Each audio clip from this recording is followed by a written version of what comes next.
बरगड़ जिला पाइकमला सरकारी उच्च विद्यालय विजेता कार्यक्रम गुरुवार उद्घाटन हो जाइए। मुख्य अतिथि भाव बयन शिल्प मंत्री रीता साहू जोगदे 3 दिनिया तालीम शिविर को उद्घाटन करते। बरगड़ जिला शिक्षा अधिकारी मित्राभानु कच्छप सभापति करथिबा बेले पाइकमला हाईस्कल प्रधान शिक्षक द्वादश कुमार प्रधान अतिथि परिचय प्रदान करते। बरगड़ जिला विज्ञान निरीक्षक मनोज साहू शिविर उद्देश्य ज्ञापन करते। मुख्य वक्ता भाव बरगड़ अतिरिक्त जिलापाल नवीन कुमार पटेल जोगदे।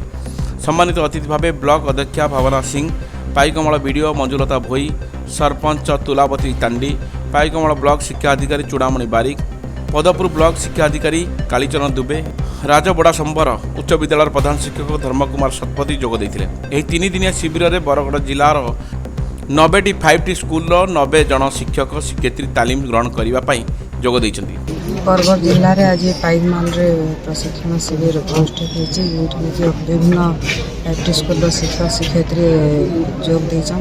आमर बरगड़ जिला छात्र छात्री मानकर केंद्र विकास हो पार्बा से उपरे आलोचना होता। समस्ते पार्टिसिपेट करते शिक्षक शिक्षयित्री केंद्र समस्ते मिसिक बरगड़ जिला स्टूडेंट मान के आख्यान में समस्ते भाग नहीं समस्त डेभलप लगी चिंता करते। बरगड़ इनोवेशन प्रोजेक्ट हिसाब से नियाही आमर जितकी सरकारी स्कूल अच्छी 5टी अंतर रे जितकी विद्यालय नियाही बरगड़ रे सबुठू 90टा स्कूल बाछी बाछी नियाही। आ 90टा स्कूल जड़े जड़े शिक्षक जो मैंने मेंटर अच्छन से शिक्षक मान को ये जगह डकाही।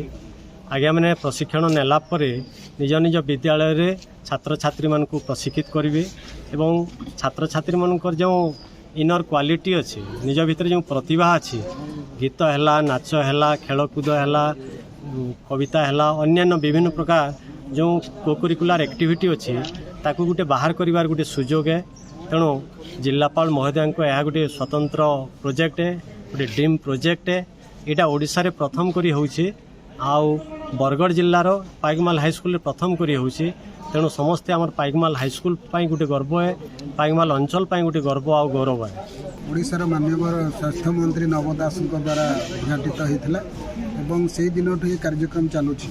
आज जो कार्यक्रम होमर सिलेक्टेड 90टी विद्यालय जो मैंने मेंटर्स अच्छा तालीम दिया जे कार्यक्रमटी बरगड़ जिले में किपर सफल भाव एवं ठीक भाव गोटे यूनिक हिसाब से परिचालित हम से आम पिरामल फाउंडेशन सहित जोगाजोग कर सहभागिता अच्छी।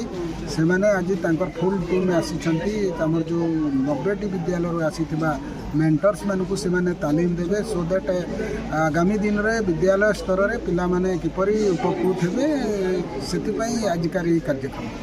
तालीमदाता भाव दिल्ली 4 जन और भुवनेश्वर 6 जन प्रशिक्षक जोगदे प्रशिक्षण देउछन्ति। छात्र छात्री मानक भितरे थिबा अंतर्हित बा लुकायित प्रतिभा को सामना को आनिबा पई एहार मूल लक्ष्य।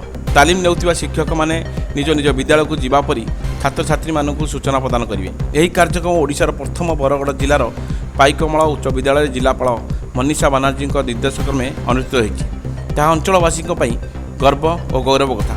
छात्र छात्री और शिक्षयित्री माने विभिन्न सांस्कृतिक कार्यक्रम परिवेषण करते। त्रिलोचन नायकों शिविर परिचालना करने बेले जिला अतिरिक्त शिक्षा अधिकारी राधाकांत छात्री धन्यवाद देते। पाइकमलारू धनंजय तांडी रिपोर्ट न्यूज परिवर्तन।